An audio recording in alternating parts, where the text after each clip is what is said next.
Hey, what's up, ma gang de jaseux amateurs de cinéma, Johnny le jaseux pour un autre jason ciné numéro 47. Hey, on arrive proche de 50, là, pour vrai. Puis ben, by the way, 50 sera pas un party, là. Ça va juste être un épisode ben normal, là. Je ferai pas de rien de spécial, là. Mais avant de vous dire ce que je vais parler de aujourd'hui, dans quelques jours, en dedans d'une semaine, cet épisode 7 va sortir, puis il y a un autre épisode qui va sortir en début d'année 2022. Ça va être un spécial Marvel. Deuxième spécial Marvel, j'en ai fait un avec Marky une fois. Là, ça va être un spécial Marvel sur un récapitulatif de l'année 2021 de Marvel.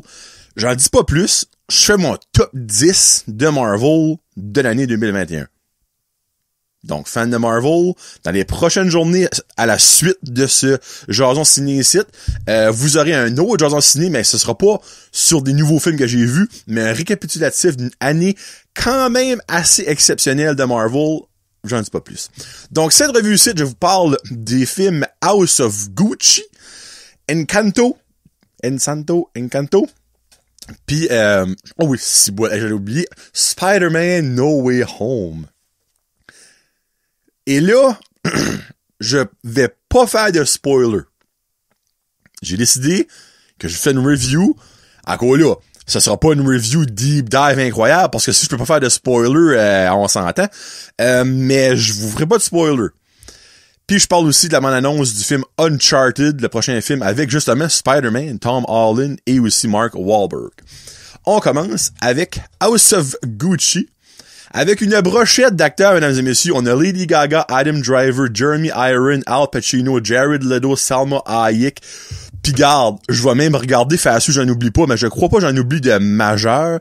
Ben, tu sais, je viens d'en nommer 6 assez solides, merci. House of Gucci. So, j'ai dit Lady Gaga, Adam Driver, Al Pacino, Jeremy Irons, Jared Leto, Salma Hayek. On a Jake Austin. Pas prêt à dire grand monde qui le connaît. Mais autre que ça, non, c'est pas mal ça que c'est. So, en gros, ça tourne autour de Gucci. Tu sais, oh, ben, je vais vous dire une minute. Je lui donne un 3.5 jaseux sur 5. 3.5 jaseux sur 5. Je vous mentirais pas, je lui donnais 3. Mais après ça fait quand même comme 3 semaines que j'ai vu le film, là. Quand je m'assis ici, je suis comme, bon, ok, là, je pensais à ça, ok, parfait, il y avait ça que ça passait dans le film, ça que ça passait dans le film, puis je trouvais que 3, c'était rough, puis je vais vous expliquer pourquoi, mais j'ai décidé de donner 3.5, que je trouve qu'il y a une très fair de note, honnêtement. Tu sais, ça fait quand même 7 sur 10, là. C'est quand même bon. So, en gros, ça tourne autour de l'histoire de Gucci, la famille Gucci, là, je vais vous donner leur nom exactement, là. So, on a Rodolfo Gucci, et on a son frère Aldo Gucci, et on a le fils de Rodolfo, qui est Mauricio Gucci, et le fils de Aldo Gucci, qui est Paolo Gucci. Dans le fond, Paolo Gucci et Mauricio Gucci. Mauricio est joué par Adam Driver, et Paolo est joué par Jared Leto, sont des cousins. Puis Al Pacino joue Aldo Gucci, le papa de Jared Leto, et Jeremy Irons joue Rodolfo Gucci, le papa de Adam Driver. Ça tourne autour de la famille Gucci, qui est une marque... une marque, on va dire, de mode. Je sais pas si je peux dire ça, moi, mode. Très, très, très renommée. Puis après ça, Mauricio, le fils de Paolo, de Rodolfo, c'est tout des hauts, c'est mêlant. Lui, il n'aspire pas, comme son papa est mourant, Jeremy Irons. Puis, ben, évidemment, il y a son frère à lui qui a 50-50 dans les shares de Gucci, qui est joué par Al Pacino, un très gentil monsieur, don't get me wrong. Un gentil monsieur dans le film qui, pour lui, son fils, joué par Jared Leto, est pas apte à take over les parts de Gucci lors du départ du grand-papa, du papa de Gucci, qui est Rodolfo. Mais Adam Driver, lui, qui joue Mauricio, il veut pas continuer ça. So, ils essayons un petit peu comme de l'entourlouper pour que, oui, il prend over les rênes de Gucci, mais lui, ça marche pas. Jusqu'à ça qu'il rencontre Lady Gaga, jouée sous le nom de Patricia Reggiani, qui, elle, c'est pas... Comment je pourrais dire ça? C'est based on true story, by the way, so comme... je peux pas faire de spoiler dans ce film-là parce que tout est déjà connu du public. Moi, je connaissais pas l'histoire personnellement. Moi, j'ai rentré dans le film en sachant que c'était une vraie histoire, mais je n'ai pas fait de recherche. J'ai écouté le trailer, that's it. So, comme j'avais pas un deep dive déjà de comme, hey, elle va faire ça, lui va faire ça, non. Mais au début du film, tu peux tout de suite voir que Patricia Reggiano, qui joue par Lady Gaga, et avec Mauricio Gucci pour la fame, son argent. C'est assez simple. Et autour du film, elle le fait changer des idées, le fait embarquer dans la chose, puis après ça, elle embarque dans les décisions, puis là, ben, Gucci prend de l'ampleur, puis c'est pis ça. Là, le papa Rodolfo Gucci, ben, il décède, c'est que là, Mauricio a encore plus un gros impact en tout cas, c'est ça. Puis là, ben, finalement, elle joue des jeux pour faire comme backstabber l'autre côté, qui est joué par Al Pacino puis Jared Leto. Ça tourne autour de ça. Puis ça finit que c'est dans la prévue, by the way. Elle engage un tueur à gages pour tuer son mari. Je vous dis pas pourquoi, il y a une raison. Là. Puis ça finit là-dedans. Là. Je vous dis pas ce qui arrive, je vous dis pas comment ça finit, patati patata. Là. Mais regarde, Lady Gaga ne cesse de me surprendre. Tu sais, comme A Star Is Born, elle était magistrale là-dedans. Là-dedans, elle acte incroyable. Son acting vaut comme un 3 quasiment. Mais le casting au complet, comme Jeremy Irons, très bon choix. Al Pacino, très bon choix. Adam Driver est vraiment bon là-dedans. Le gars est incroyable. Mais, j'ai des petits mais. OK. Mon premier mais. Moi, savoir sans savoir, l'intrigue dès le début, ça m'énerve. Mais encore là, faut quand même que je leur donne une part parce que c'est une histoire vraie. Ils vont pas fausser la vérité. C'est une histoire vraie. It is what it is. Mais tu sais, moi, la deuxième scène, j'ai vu Lady Gaga, je suis comme, elle est pas là pour l'amour. Elle est là pour d'autres choses. Puis, ben, comme de fait, c'était ça qui était le cas. Sur ça, j'ai trouvé ça moins bizarre, moins le fun. Il y a Salma Hayek là-dedans qui joue une liseuse de cartes, une liseuse de Bonaventure. Comme elle a aucune introduction, elle est juste comme elle est mise là, elle devient bêche chum avec Lady Gaga, mais Lady Gaga, elle l'a vu à la télévision pour la première fois, ben elle l'a appelé, ils ont eu une connexion, elle lui dit de faire du stuff, tout ça, pis comme sa vie est pas bien, comme sa vie est pas bien. Cette partie-là, je sais pas si c'est actually legit. Bon, pourquoi est-ce qu'ils auraient mis cette partie-là dans le film si c'était pas legit? Parce que vraiment, s'ils ont mis ça pour ajouter à la magie, ben c'est de la grosse merde dans la canne. Moi, cette partie-là, je trouve ça aucunement nécessaire.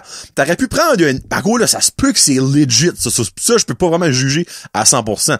Mais si, exemple, que elle aurait eu un ami qui, elle, l'aurait influencé à faire des mauvais choix, j'aurais presque plus aimé ça que la liseuse de cartes qui va dans l'avenir, que si pis ça, pis comme, oh, si tu fais ça, j'étais comme, c'est nécessaire. C'est ça, j'ai vraiment pas aimé ça. En plus de pas aimer que je pouvais déjà caller le début right off the bat. Pis quelque chose d'autre. Je n'ai rien, absolument rien contre Jared Leto. OK? Mais, ils ont casté Jared Leto, puis ils l'ont changé de A à Z. Il y a des prothèses de nez, prothèses de face, il y a une perruque, il y a une grosse bédaine, là, les gros, je sais pas sa bédaine. Il est tout cripple. Pourquoi tu prends Jared Leto pour faire ce rôle-là quand t'as des typical acteurs qui ressemblent déjà à quoi ce que tu voulais faire ressembler Jared Leto, puis qui sont aussi des bons acteurs? Mais Jared Leto là-dedans, c'est voulu. Je pense, en tout cas, Saint-Cyboire, c'est pas voulu. Jésus-Christ qui ont shooté Fall Ball. Overact, c'est stupide. Son personnage, comme, il a pas besoin d'être colon de même. On le sait que c'est un innocent pis il est stupide, là. Mais comme, c'est tellement pas nécessaire, comme, d'avoir pris Jared Leto qui a un énorme talent pour jouer ce rôle de marde-là, comme le mauvais casting. Ben, on l'a là. Comme autant que Lady Gaga est superbe, Adam Driver est super, Jared Leto, pis ce n'est pas sa faute, a pas rapport là. Comme c'est pas la bonne personne qu'ils ont pris. Pis gars, des bas me disent comme, ouais, ben, je vais coûter moins cher. Si Jared Leto, on sentait qu'il doit pas coûter 5 cents, là. Hey, c'est pas l'affaire de l'argent qu'il y a des affaires, ils ont comme, on veut avoir lui. Ouais, mais, comme, Jared Leto, c'est un bel homme dans fin trentaine, début quarantaine, je sais pas quel âge qu'il a. Tu le fais jouer un espèce de weirdo avec les longs cheveux crassés, des boutons à la face, une grosse pince, comme, hein? C'est juste, je trouve pas trouver ça bon, cette partie-là. Mais overall, l'histoire est très intéressante. C'est du backstabage après du backstabage après du backstabage. Puis comme, de savoir que cette compagnie-là est encore en vie à ce jour, moi, je trouve ça fabuleux.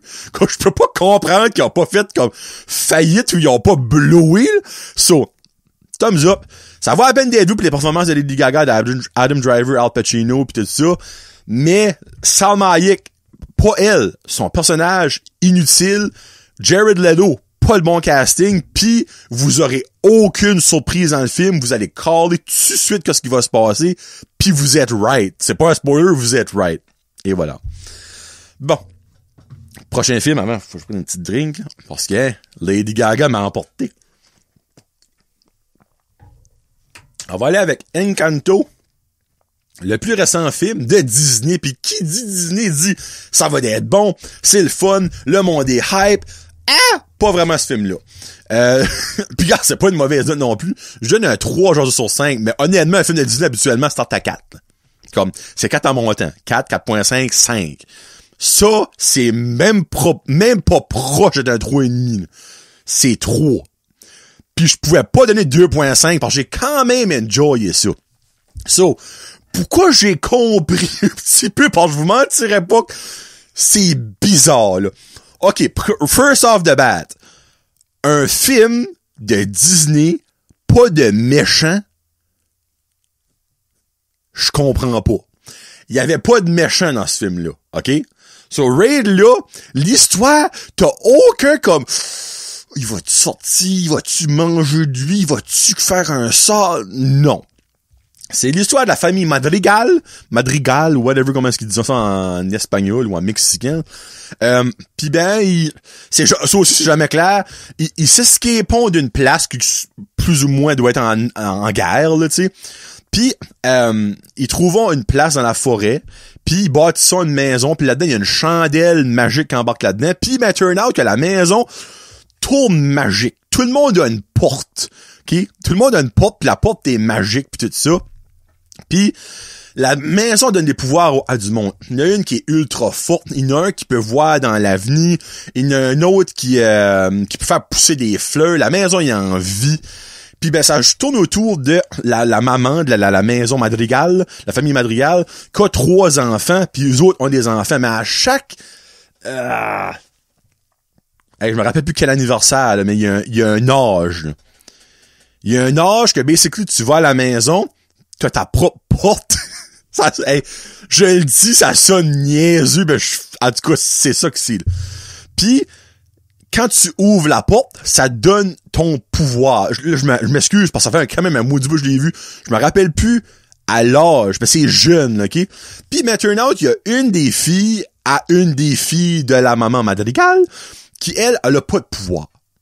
Elle a touché sa porte, pis elle a pas de pouvoir. Ben, le monde pense qu'elle a pas de pouvoir. Je vous dirais pas c'est quoi son pouvoir, mais finalement, il y en a un. C'est pas le pouvoir le plus extraordinaire de la Terre, mais c'est un pouvoir qui, finalement, au bout de la ligne, est important pour la maison et la famille Madrigal. Un film de Disney, évidemment, il y a des chansons. La moitié affreuse. Affreuse. L'autre moitié de la moitié, alright. Et il y a une moitié de moitié sur un corps. On fait des maths, un corps qui sont pas pires. Ça, juste là, c'est comme, tu sais, quand t'as un cadre, tes chansons qui sont pas pires, c'est juste que, on dirait, ils ont cette grosse Christie de penthouse-là, la famille Madrigal, pis ils sont comme, voyons, 25, là, les enfants des enfants, pis il y a des animaux là-dedans, pis name it, là. Mais comme il y a un village qui s'abattu autour de ça, comme, c'est vraiment protégé. Pis ben, le village a pas rapport. On dirait, c'est comme, t'as les riches qui sont là, pis tout le monde dit des BS.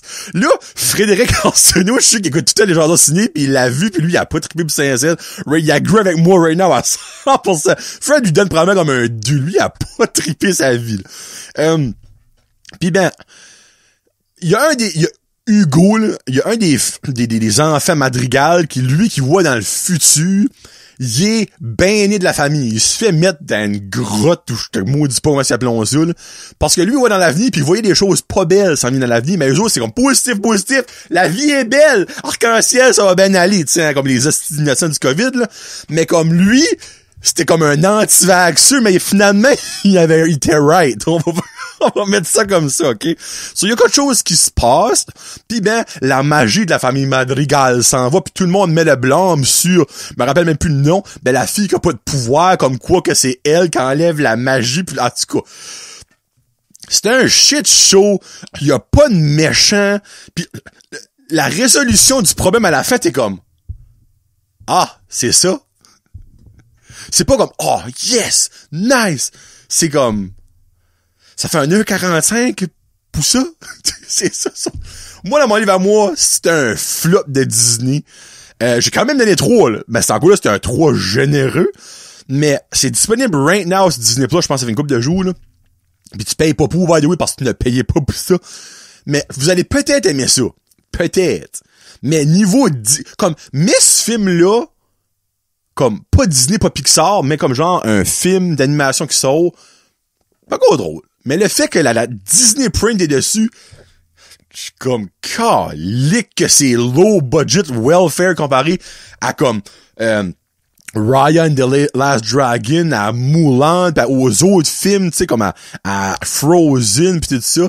C'est vraiment bas, là. C'est que moi, c'est dans mes pires films de Disney comme depuis longtemps, là. So, it is what it is. C'est ça. Tu sais, comme, même le petit a pas trippé. T'es comme, c'est pas bon. Je suis comme, non, je le sais. En même temps, j'étais comme, finis ton popcorn. Et voilà. Encanto. Puis je finis ça, mesdames et messieurs. C'est le dernier. Ben là, je le sors sur Patreon le 1er janvier. Sur le grand public va l'avoir entendu comme au début janvier. C'est mon dernier Jason ciné en 2021. Et je termine avec, et de loin, le meilleur film dans mon livre à moi de 2021, Spider-Man No Way Home. Je lui donne, j'ai pas pris le temps de faire le changement, je lui donne un 6 jaseux sur 5. Là, présentement, sur l'écran, vous voyez 5 sur 5, là, mais c'est que ça mérite plus que 5 sur 5. Ce film-là, by the way, no spoiler. J'ai décidé de pas le faire, pas spoiler. Je vais vous hyper sans vous spoiler. Ce film-là est un film que je ne croyais personnellement qu'aurait jamais été fait. Ever. Je croyais pas que c'était possible. Ben, tout est possible. Rien n'était possible. Mais je ne pensais honnêtement pas de mon vivant voir un film comme ça. C'était une expérience comme ça. Là, vous l'avez vu dans la prévue, mais c'est pas confirmé à 100%. Mais regarde, Spider-Man entre dans le multiverse. C'est dans la prévue. Si vous avez écouté les émissions Disney+, vous savez que Loki et Sylvie ont chié sur le multiverse. Et, excusez, le multiverse est ouvert. Multiverse dit différents univers. Et Spider-Man, comme vous le savez, a différents univers. Pour ça que dans la prévue, on voit Dr. Octopus, qui était dans le Spider-Man avec Tobey Maguire. On voit Green Goblin, qui lui aussi était dans le Spider-Man avec Tobey Maguire. On voit Electro, qui était dans le Spider-Man avec Andrew Garfield. On voit Sandman, qui était avec Tobey Maguire. Puis on voit Raptor. Lizard, qui était avec Andrew Garfield. Si je me trompe pas, j'ai bien dit ça right. C'est incroyable. So, ça commence tout de suite après Spider-Man Homecoming, le deuxième.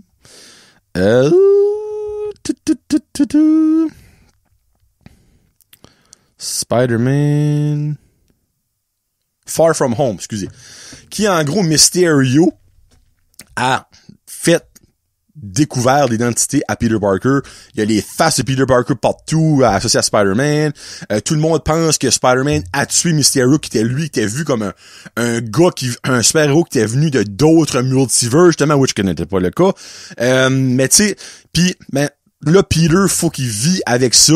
Sa tante le sait, ses amis le sait, sa blonde le sait. Puis ben, quand ils vont dans les écoles, il se fait garder steady quand il va à l'université. Quand il va dans les magasins, il y a du monde qui l'aime, il y a du monde qui le déteste, tout ça. Puis il struggle beaucoup avec ça. Ça fait qu'il va voir Doctor Strange, Steven, puis il lui demande, y aurait-tu un spell comme quoi que le monde pourrait oublier si je suis Spider-Man?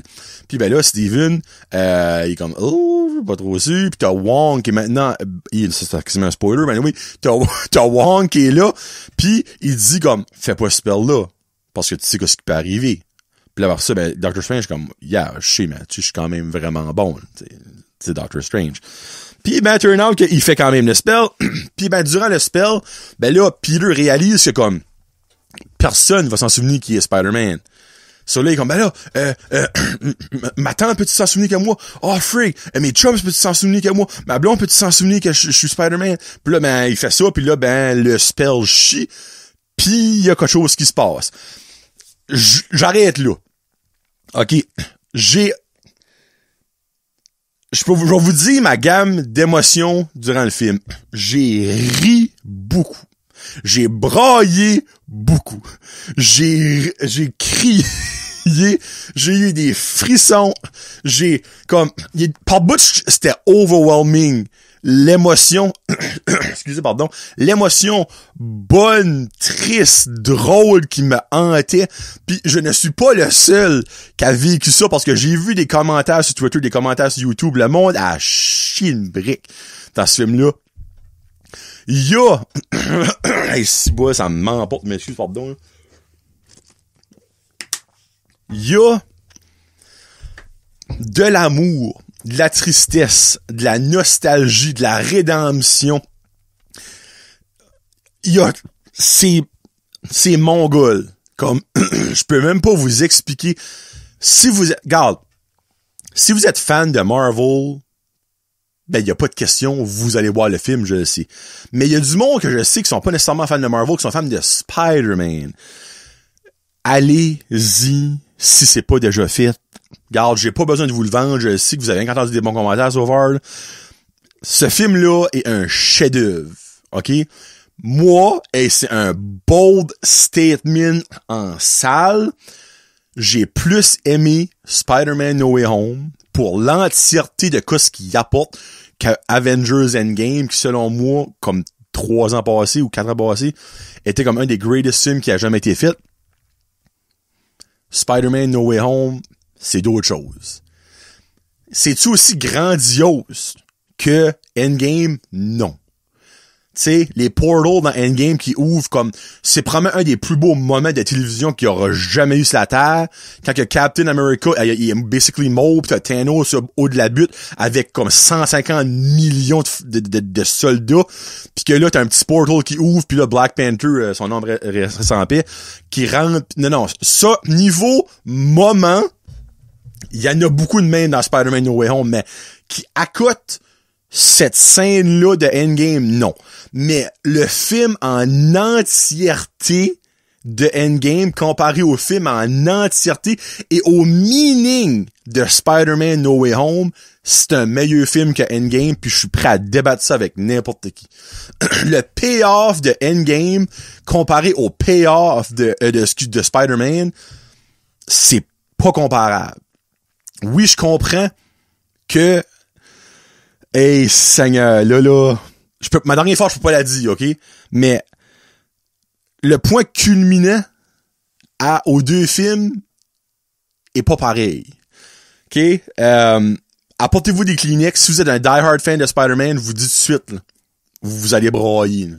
Moi, 3-4 fois, larmes coulaient, mais de joie, de tristesse par bout, clairement. Puis, ça finit le film.